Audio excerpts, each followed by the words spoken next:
So we encourage you to send in questions wherever you're watching this. We're broadcasting live right now on Facebook, YouTube, and Twitter. And as an interactive show, I want the audience to kind of dictate where we go with this. But we do have an interesting topic to frame the show around this week. And that is a blockbuster story in the New York Times this weekend about Uber and its kind of bad boy CEO, Travis Kalanick, getting in yet more trouble over some of the company's both human resources practices, as well as, interestingly enough for this audience, is some of its technological tricks that it's using to track users and things like that. So if you have any questions about this subject as we move through it, please feel free to write your questions in the comment section, or you can tweet it at us, at Technology, which is our Bloomberg Technology Twitter page. So I'll just jump right into it. So the Times had a really blockbuster story, great bit of reporting this weekend on Uber's CEO. As many of you know, Travis Kalanick is kind of the hard-charging CEO that made Uber what it is today. As a company, they've had to overcome some really major hurdles in expanding the ride-sharing service, beyond its roots in San Francisco, and have encountered all kinds of regulatory hurdles and have overcome them. And as a function of that, the company just doesn't always play by the rules, and that's kind of this notion in Silicon Valley that's very, very applauded and very rewarded. But when you don't play by the rules, you kind of you bump into a lot of different people. And the Times story this weekend had this great lead anecdote that I thought would be really relevant for the audience here.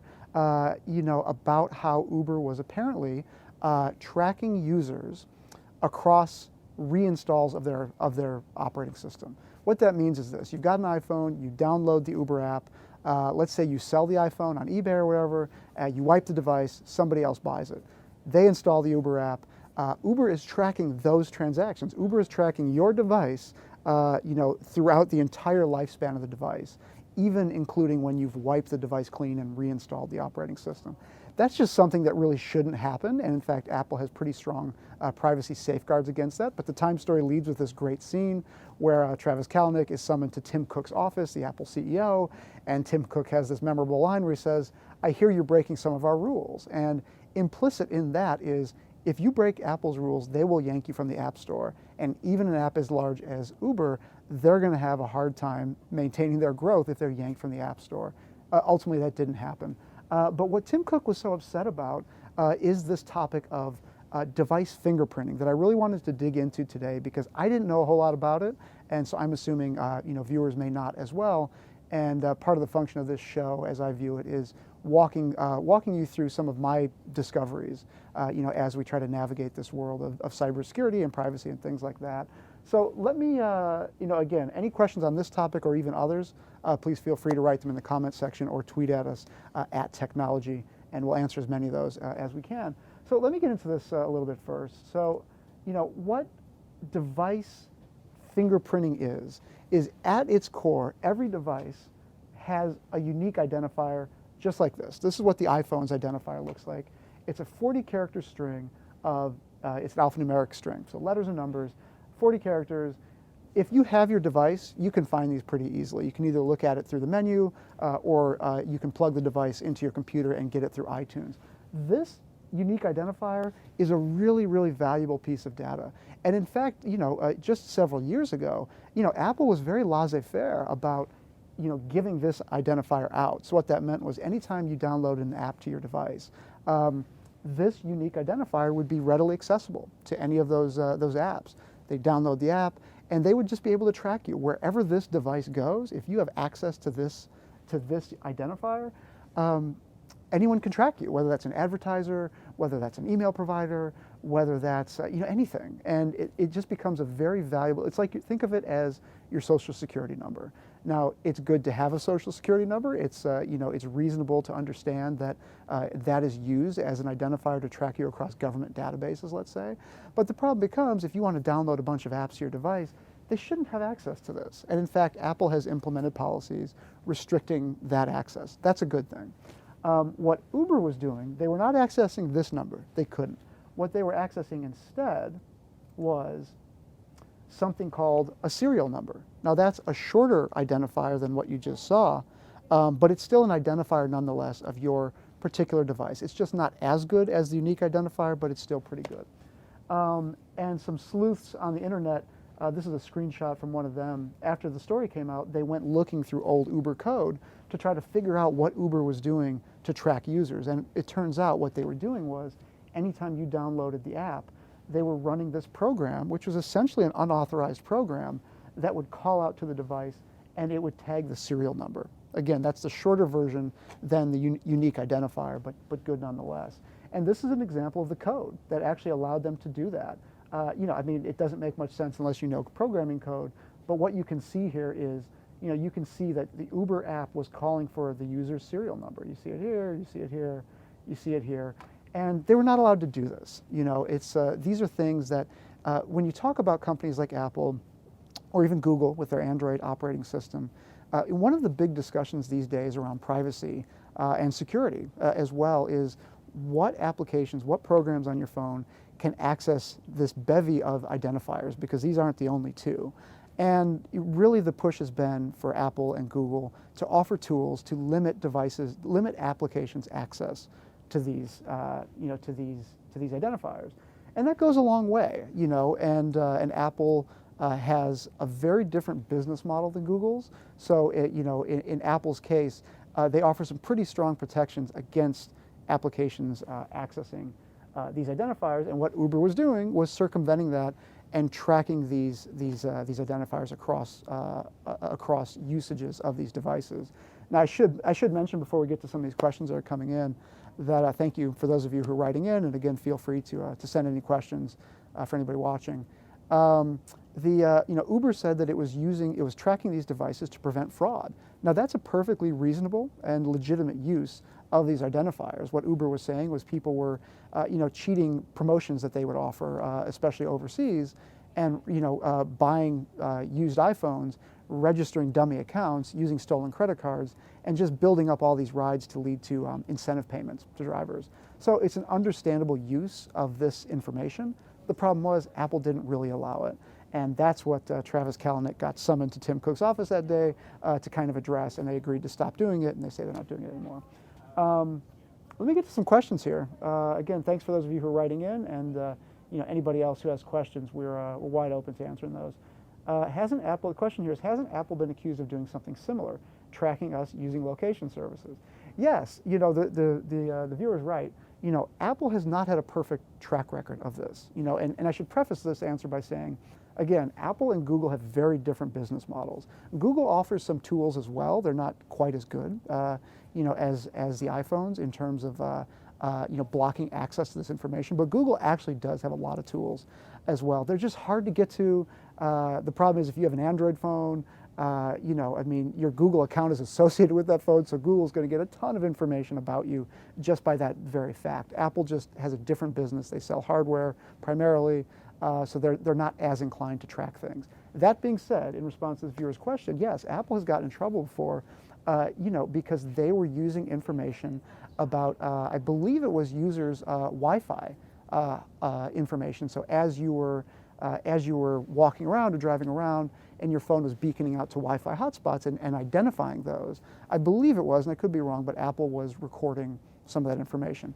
Google got in trouble for this as well when they were sending out their vans, like the Street View vans, and they were logging people's Wi-Fi connections as they passed by their homes. So they were aggregating all this information about people's home Wi-Fi networks and kind of, what the identifiers of those were. So this idea of tracking, pervasive tracking, is not one that's limited only to ad networks. And in response to the viewer's question, again, Apple has not had a perfect track record on this, even though their business is not strictly collecting data. Their business is selling devices. But the tendency, the big lesson in all this is the tendency in technology companies is to collect it all until you're told otherwise. As I said, it was only until a few years ago that Apple allowed these unique user identification numbers, which was this. That's the social security number of your device. It was only until a few years ago that Apple allowed app developers to access this and to use it for tracking for whatever purposes they saw fit. Apple has since kind of done a really hard change on that practice, and they do now have strong protections against that. But the point was, when these new technologies come out, the default, and as a consumer, you should assume the default is devices and applications will collect all of the information they can until they're told otherwise, until Congress gets involved or regulators, or there's just enough public pressure against these practices to get them to change. That's not necessarily nefarious. There's a lot of value for these companies in tracking this information. As I say, you know, the Uber's explanation was, look, we were trying to prevent fraud against our services. And there's no evidence to suggest that that's untrue. But what you have to make a decision on as a consumer is, are the companies I'm buying technology from, you know, do they align with my values? And again, there are pros and cons of both sides of this. I mean, you know, iOS has cons that Android doesn't, and vice versa. But they're very different business models. And you know, you should recognize that at the end of the day, you know, one of my favorite lines about privacy in the digital age is, you know, if you're not paying for something, then you are the product. And you know, you should be aware that when you use any of these digital services, you know, as you're clicking through the permissions whenever you download a new app, and it says, you know, I mean, nobody really reads those things, but what they're saying in some of those apps are, we will collect things like your identifier if we can and track you for the life of your device, or even for the life of your account. And it's just important to be aware of how this stuff works, because we've got some more questions as well. And before I get to those, wanted to mention that, you know, the Time story was a real blockbuster piece, was a great bit of reporting. You know, but I felt like it left one question. It kind of raised a question that didn't fully answer, which was, how is this fingerprinting done? And I'm hoping this show can kind of clarify a little bit about what that means, because I think some readers, myself included, may have been left with the impression after reading the story that there was code left over on your device, you know, even after you've wiped it, even after you've sold it. And that's a pretty dangerous thing. Like, if you want to resell your phone, you want to have some confidence that you've deleted everything on it. What was happening, as best as researchers could tell, isn't that Uber was leaving code behind to track you in that way across devices. They were grabbing this serial number that they really shouldn't have had access to, and they were cross-referencing that the next time the app was installed. So next question here is, Uber also just got in trouble for using grayball technology. Can they get in serious trouble for all this? So grayball was another subject of another New York Times story, which is another really good bit of reporting, which is where the Uber allegedly, I don't even know if it's allegedly, I think they acknowledged it, you know, they used technology that basically masked the identity of drivers in areas where they knew law enforcement was trying to crack down on the use of Uber, because, as I say, this has been a very contentious service as it's rolled out to different cities, and law enforcement would buy burner phones, you know, download the Uber app, and then try to book rides to see if Uber was violating local laws about, you know, local taxi ordinances. So what Uber was doing was, you know, according to this New York Times report, you know, they were using obfuscation methods to hide how many cars they had in the area, whether they had cars in the area, you know, and to not send cars to devices that they believe were being used by law enforcement to kind of entrap them. You know, I mean, I cover hacking, I cover cybersecurity. This was a pretty cool hack. You know, it was probably not ethical. It was on, you know, the kind of the gray zone of whether it's legal. You know, but nevertheless, it was a pretty inspired hack, you know, to hide the activities of Uber from law enforcement. And I should note, you know, that Uber's mentality around this issue is that even if some of their activities may be illegal, their argument has always been some of these ordinances, these taxi ordinances, are unlawful. Like, what they say is that these ordinances exist only to protect entrenched business interests. They're not in the public's interest. And that's a really important point to make, because they've gotten some of these laws reversed, or they've gotten favorable regulations written in some of these cities where they operate. So this idea of, like, does it violate a law? You know, Uber has a very different stance on that issue than many tech companies. But in response to this, the viewer's question, you know, can Uber get in serious trouble for doing what they did to Apple's app? You know, doing what they did to the, you know, in the grayball technology. The question is potentially, but probably not. And here's the reason why. You know, Apple could have booted Uber from its app store. It was within its right to do that. I mean, they basically busted the company violating a really core tenet of their terms of service. But they didn't. And, you know, who knows why they didn't, but you know, one could make the argument that, you know, Uber is a big property to have on the App Store. It's one of the, you know, the biggest apps in the world. So if you boot that app for violating terms of service in this way, you know, does that have a negative impact on, usage of Apple devices. Like, would people decide not to get an iPhone, because they are not able to use the Uber app? That is certainly a question that I have to imagine came up for Apple when deciding what to do about it. In terms of like the FTC and regulators and things like that, law enforcement, of course, was furious when they found out what Uber was doing, to block their visibility, into whether Uber was operating in certain cities. But I think, as with so many things in technology, these areas are these are new areas that are being developed as we speak in real time. So it's not like they would run afoul of an existing piece of legislation.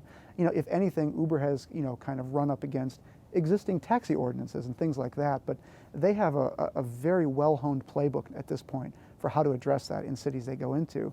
I don't know if there is a playbook for law enforcement in terms of, prosecuting a company because they masked, data on their app from law enforcement officers. Like, I think it's just kind of again, it was a clever hack, and they got kind of the wrist slapped for it. But they're a company that's really hard charging, and they're expanding, and they're doing things that no company has done in this space. So from their point of view, if they've got to break a few eggs along the way, that's just kind of the cost of doing business. Next question here is this practice listed somewhere in the small print, or is it totally hidden? Good question. It's totally hidden. There may be certain apps will tell you what piece of information they use to track you. However, again, nobody looks at these things, when you're clicking through an app. And frankly, even though I cover cybersecurity and privacy, I'm not one of these people who's going to tell you, oh, you should really look at those things. You should really read the fine print when you're downloading an app like that. Because if you're downloading an app, it's because it has some utility to your life, whether it's Uber or anything else. Now, if you're downloading kind of really sketchy third-party stuff that lets you pirate music or do something illegal, then you kind of you're taking a really big risk, and you're making your own bed there. So it's going to be hard to have sympathy. If somebody's downloading an app to do something illegal like pirate music, and then as a result they get tracked or whatever. But if you're downloading mainstream apps like Uber, the expectation is that those applications will subscribe to and will adhere to the terms of service that you're signing up for. The problem here is that Uber did not do that. They didn't flash a notice when you downloaded the app like, hey, we're going to secretly grab your serial number off your device, and we're going to use that for this secret tracking project.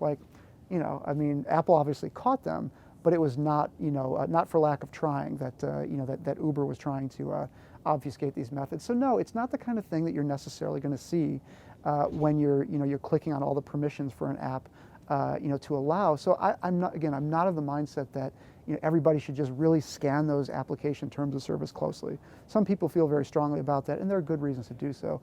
I'm more of the mindset that there are basically two mobile operating systems that matter in a big way now. It's iOS and Android. And my big pitch to people is you have to recognize that both of those companies, Apple and Google, have very different business models. And again, there are pros and cons to each. But you have to understand that when let's say you have an Android device, you have to understand that even if Google provides you really great tools for blocking this type of tracking by apps, Google is still going to track all that data. Now, the plus side of that is Google can provide you some amazingly personalized services that some people find really great, from customized YouTube channels to directions and maps and things like that. And as many of us will recall from Apple's own Maps debacle from several years back, where they were the maps were leading people into rivers and lakes and things and it just didn't know what it was doing. There's value in tracking people, for technology purposes. On the other side, if privacy is really important to you, and that's kind of your cardinal, your orienting principle in determining what technology you'll buy, Apple has a very different approach to this than Google, and Apple does have some really strong privacy controls. But you give something up, there's a trade-off on both sides. So that's kind of my big pitch to people: is think about which operating system you're buying, and understand what the trade-offs are. And I think as long as you go into these things with your eyes wide open, that's kind of the best position you could be in. Next question here is, what happens when you close the app or turn off your phone? Problem is, in this case, they've already grabbed your identifier. Again, Uber says it has stopped doing this, and its continued presence in the Apple App Store probably suggests that that's true.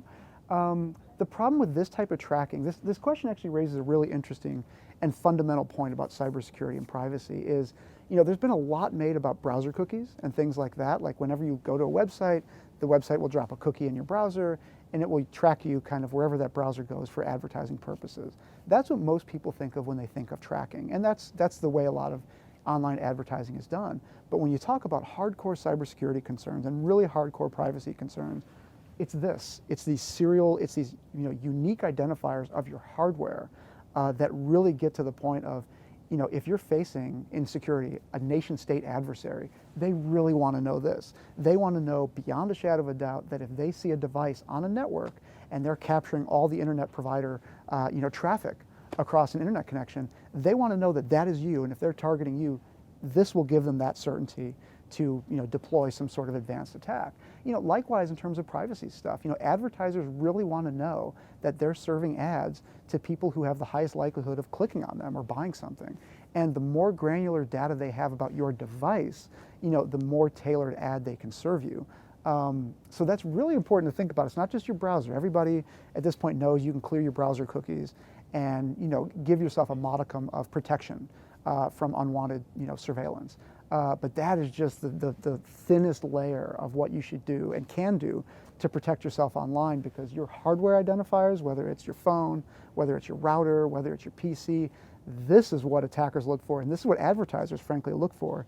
And because it's a pretty deeply technical issue, there hasn't been a ton of discussion about it, but the smartest cybersecurity people I talk to say that these hardware identifiers, this is what people look for when they're looking to do really serious bad behavior on security or privacy. We've got a couple of questions here. Before we get to these questions, I wanted to bring up a couple other issues, and thank you for all the people writing in. Again, you can feel free to write in the comments section or tweet us @technology. We're happy to take any questions that come our way.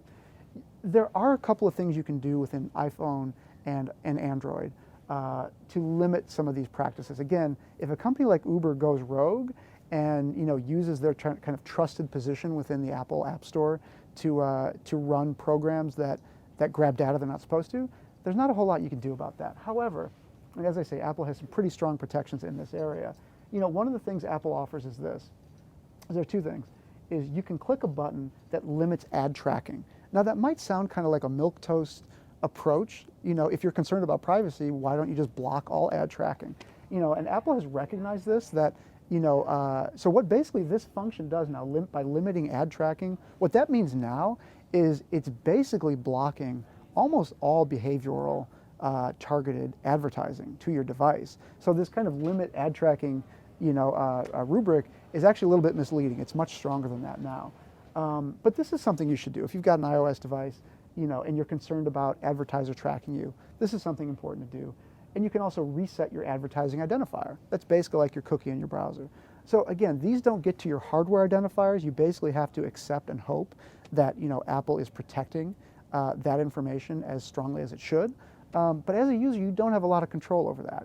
That's up to the device maker, in this case Apple, to really police that environment and make sure that apps like Uber are not doing what they're not supposed to. And in this case, in the case of the New York Times story, Uber got caught, so Apple was doing something right.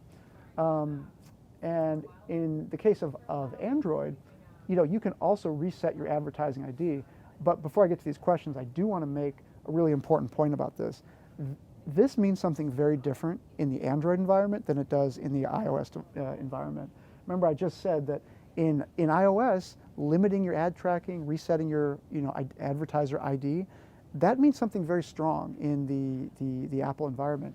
Within Google's environment, it does essentially the same thing, but there's a big difference. Underneath, the Android operating system, is Google services. Google services are interwoven with the Android operating system. So even though if you've got an Android, and I suggest you do this, reset your advertising ID from time to time, that blocks certain parts of your data from going to applications, especially third-party applications. One really important thing to remember is that when you're using a Google device, again, even though there is a lot of value, potential value, in tracking for Google in terms of personalizing services, the big downside is, you can click this button all day long, and Google is still going to get a whole lot of data about you and your device because they own the operating system. And that's really important to note as you're thinking about this topic. A couple other questions here is, what about turning off location services on the iPhone? Does that solve the Uber tracking problem?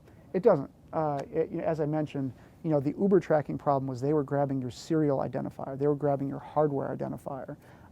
Again, they say they've stopped that practice, and indeed, the latest version of iOS, very strongly blocks that type of accessing data. But turning off location services is a topic that does come up in cybersecurity circles. And the thing about it is that because it's a mobile phone, turning off location services can be helpful in terms of it does limit the amount of data about your device that's transmitted over a network. And it limits the amount of very granular information about your exact location that apps can access, that Google can access. There's value in that. The problem is, you're still using a cell phone. You're still using a cell phone that is pinging multiple cell phone towers all the time. So if you turn off location services, again, you'll be able to block that granular access, granular pinpointing of your location. But what you can't block is the phone is beaconing out all the time to cell phone towers. And so anybody looking at that information, the cell phone provider, chief among them, would have a pretty decent idea of where you are. So this idea of what if I turn off some things and this will stop my cell phone from tracking me? Getting a phone to stop tracking you is a really, really hard problem, because by design, it's always on, it's always trying to find out where you are, and apps are always trying to get that information. So unfortunately, it's not so simple as flipping a button on any of these devices. Next question here is, what tracks you less, iPhone or Android? Well, it's an interesting question. I suppose the simple answer is Android, just because it's a Google product. You have to have a Google account to register and to log in. So Google will track you pretty aggressively, with those devices. That being said, Google has come under a lot of pressure from the FTC, in the last 5-10 years, and Google actually offers some pretty impressive privacy controls. The trick is if you know how to find them and if you're motivated enough to use them. So, as kind of a fob to the FTC, as kind of a fig leaf, Google has said, look, we're going to give users these controls, really granular controls about how Google accesses data and how they track them. That's a good thing. Ultimately, that's what regulators wanted. The problem is they're very hard to find. They're kind of difficult to use, especially across devices. So the short answer to that question would be, iPhone tracks you less. An iPhone does have strong controls, around privacy and security. But again, there are trade-offs, to both. And not everybody is kind of an iPhone fan. Some people like Android for a lot of different reasons. So, I would say it's not such a cut and dry answer of which one is better. It really just depends on your preference for how you want your services to behave and what you're comfortable with, in this space. So with that, we're going to wrap up for this week. Again, thank you to everybody for writing in with your questions. We're happy to take questions offline as well. My Twitter handle is @JordanR1000, JordanR1000. And please do subscribe. Please do check out the Bloomberg Technology website, where you can see our Decrypted podcast, which is a really great product we have, as well as our other Facebook Live shows that we broadcast weekly. So with that, signing off, and thanks for watching. And again, please feel free to email offline if you have any questions you want us to answer next week.